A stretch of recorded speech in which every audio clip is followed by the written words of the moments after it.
Hi, everybody. My name's Amanda, and I have come all the way from Canada to tell you that our clothing is changing, and it's going to be giving us superpowers. So if I could get my first slide, please, that would be great. So I'm here today to talk about how the future is being fashioned with technology. As I mentioned, I'm from Canada, and I believe that wearable technology is going to allow us to experience a new kind of humanity. So like I mentioned, my name is Amanda, and I am a journalist and consultant focused on the intersection of fashion and technology. And I've been all over the world. I've had the opportunity to travel all over the world looking at this space. I've been to Oulu, Finland to learn about how printed electronics are going to be allowing our clothing to track all of our data and measurements.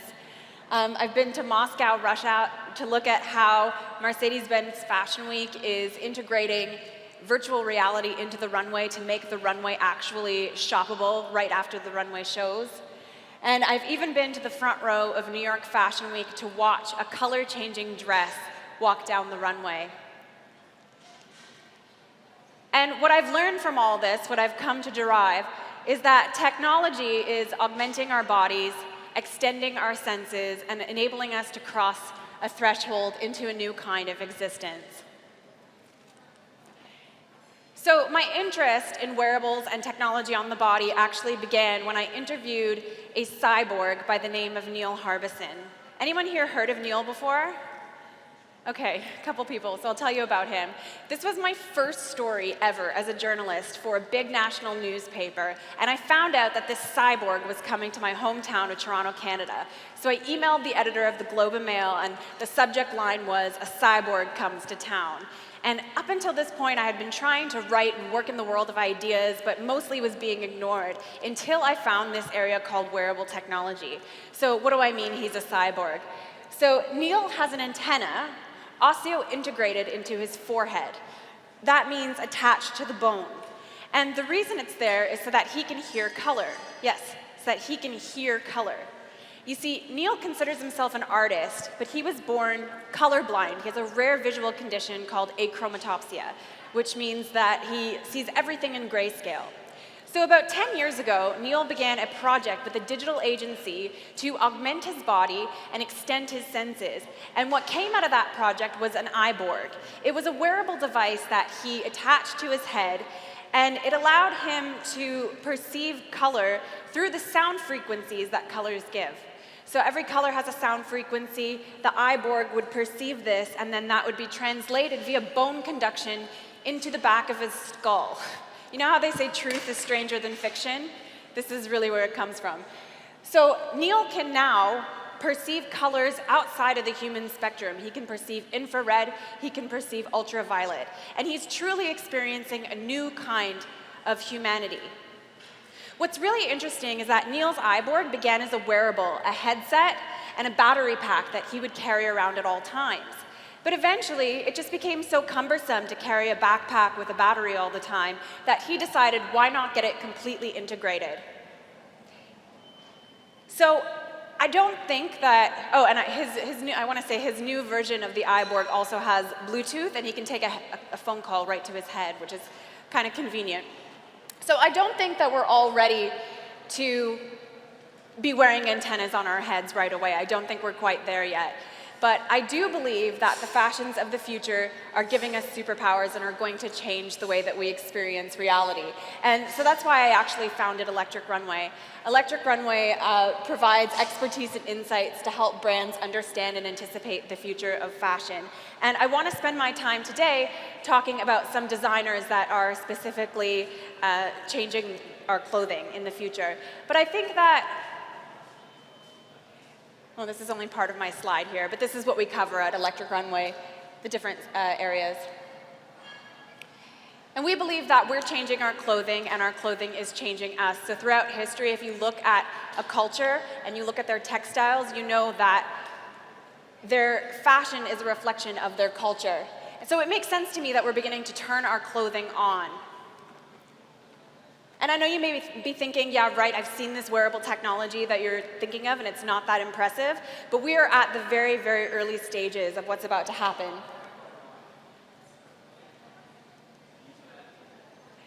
So I believe that in order to understand the future, we have to first understand the past. We must look at what clothing has done in the past in order to understand what it's going to do in the future once we start turning it on. So we know that at its very basic form, clothing has offered us protection. From the early hats of rice pickers to the caribou skins of First Nations people, clothing has long served as the interface that protects our fragile bodies from the world around us. I think this one's obvious. We also know that beyond just utilitarian value, clothing is also connection. It connects us to our class, our religion. It signals our role in society. And we also know that beyond collective connection, it's also personal expression, whether that's something as simple as a logo on a t-shirt or a saying, a value system. We can use clothing to express our individuality. So you might say, okay, Amanda, so tell me about this future of wearable technology that you're talking about. And I believe that it's going to be exactly that. It's going to be connected, expressive, and protective. And so what has changed in the last 50 years? Well, we've seen the miniaturization of computers. We've seen innovations in Bluetooth and sensor technology. And of course, the personalization and portability of our computing devices. We're carrying our technology. We're beginning to wear our technology. And eventually, I believe we're going to become technology. So what's happening in wearables in terms of protection? This is a company from Toronto. It's called VX360, and they've managed to find a way to integrate printed electronics into jackets for cyclists and runners to keep them illuminated at night so that they're not hit by cars. We see panic devices for personal safety that are helping us protect ourselves. This is a company called Wisewear, as well as a company called Ripple. These are wearables that basically act as panic systems for women. They tap the wearables 3 times and it alerts their personal entourage that they're in danger. So it can call your emergency contact just with the tap of a button. So we see that this is another way that women can be protected with their wearables. As my colleague Michanetta mentioned, we saw Ralph Lauren designed these heat-conducting ink jackets for the U.S. Winter Games, for the Winter Games for the U.S. Team USA. And as somebody who comes from Canada, I'm so excited to see a heat-conducting ink that can actually keep your body warm in the cold. I'm thinking, why haven't we come up with this before? And David Lauren actually said that if they learn what they need to learn from these jackets for Team USA, then they're going to make them commercially available. So as someone who's from Canada, I'm very appreciative of this. We can see it's another way that wearable technology is going to protect our bodies. Smart fashion is second skin. There's another company in Toronto called Myant, and they're making connected underwear, and it's to have continuous presence. I don't know that everyone's ready to wear connected underwear tomorrow, but the idea is that the value that you can get from monitoring your body can only be done if you're continuously monitoring your body. And with all of these wrist-worn devices that we've seen, that continuous monitoring isn't always there. But what's something that you're always wearing is underwear, hopefully. And we've also seen wearables for sun protection. So this is a UV sensing bikini. So it actually lets you know if you've been in the sun too long. So I'm basically just making the argument here that in the future, our garments are going to continue to do what they've always done, just in new and connected ways. So how are they going to connect us? How is the wearable technology of the future going to connect us? This is a fan experience type of connection. This is, I think the font has moved over here, but this is the Super Bowl fan jersey by Wearable X, as well as the connected fan jersey by Nike. These are garments that have haptics built into them. So on the left, this is a garment that has haptics built into it so that you, as a super fan, can wear the jersey of your favorite player and experience the impact as vibrations when your favorite player gets hit on the field. With the connected fan jerseys by Nike, it has an RFID tag inside that actually connects you to your favorite player to give you extra content or learn about their workout. It's another way that we're connecting to our favorite player. We're also seeing wearables connect us through translation. So this is actually an early stage company. It's called Waverly Labs, and they are trying to eliminate the problem of language barriers through these hearables that they're creating. They translate things in real time. As we've seen mentioned on this stage already before, the Internet of Things, IoT jackets such as Levi's collaboration with Google, this Project Jacquard jacket that they've come up with, is connecting our bodies to the Internet of Things. Because we're all talking about this thing called the Internet of Things. How does our body connect to the Internet of Things? It's through wearables. The Bright Bomber jacket by Rochambeau, this is another example of a connected jacket, but rather than connecting us to the Internet of Things, this is connecting us to different experiences. So we all know that millennials would rather spend their money on experiences than things. This is a jacket that comes with movie passes, with gallery tickets, and exclusive experiences that you scan through the RFID tag, and it actually connects you to these different experiences. This is one of my favorite examples.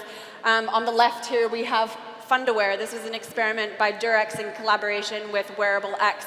It's a set of underwear for couples in long-distance relationships. So wearables are actually connecting us to the ones that we love when we're separated by time and space. And what it does is it translates touch on a phone into vibrations on the wearer. So when you touch different parts on your phone, it vibrates across time and space. Similarly, the HB ring by The Touch is meant to be a wedding ring that actually connects you to your lover, and you can feel their heartbeat on your ring finger. So a different example of how wearables are connecting us. So how will the fashions of the future help us express ourselves? This is one of my favorite companies. Wearable technology for sharing emotion, Sensory, based out of San Francisco. They make wearables for this idea called extimacy, which is externalized intimacy. The Gur Mood sweater, which you can see on the right, is a sweater with galvanic skin response sensors in the hands, and it translates emotion from the palm of your hand into color on the cowl of the sweater. This is a newer project that she's working on the left called Awe Electric. It's a couple's set of garments meant to share emotion, and specifically the emotion of awe. So when you say, wow, that gave me goosebumps, did you feel that? It actually uses sound vibrations to evoke goosebumps on the wearer. And you might be thinking, what is the use of something like this other than an art piece? It's actually being used right now for children with autism, for couples therapy, for any area where emotion is difficult to express. We're now beginning to be able to wear our emotions. Wearables of the future will also allow us to express things that we weren't able to express before. For example, some of the nuances of the female body. This is one of my favorite designers, Anouk Vipret, and she has come out with two of these dresses. One is called Spider Dress, one is called Smoke Dress, and they basically react to the emotion of the wearer. So with Spider Dress, if you get too close to it and it starts to detect, it has sensors, when it starts to detect that you're nervous or the wearer feels frightened, the arms actually jut out and say, give me my space. The Smoke Dress does the same thing, but it does it through smoke, much like an octopus would spray ink. They're concept pieces, but it's giving you the idea that our clothing can actually communicate on behalf of us and perhaps say things that we can't actually say. We've also seen wearable technology help us enable collective expression. So we had a presentation today from IBM Watson. We know that the dress that they put on the runway at the Met Gala for Karolina Krakova leveraged Watson's technology to be able to analyze the sentiments of tweets on Twitter and translate that into color displayed on the dress of the wearer. We've also seen a dress by Cute Circuit that allows for her to actually wear the tweets from her fans right on the dress. So we can see how wearable technology allows us to have a kind of collective voice, a collective expression. This is a newer designer that I've been looking at. Her name's Joanna Herr. This collection that she did, it's called Vision Quest. It basically reads your mind and essentially translates your brain waves, your brain activity into light. And again, it's being used in medical experiments. So it's just a different way that we're beginning to wear our emotions.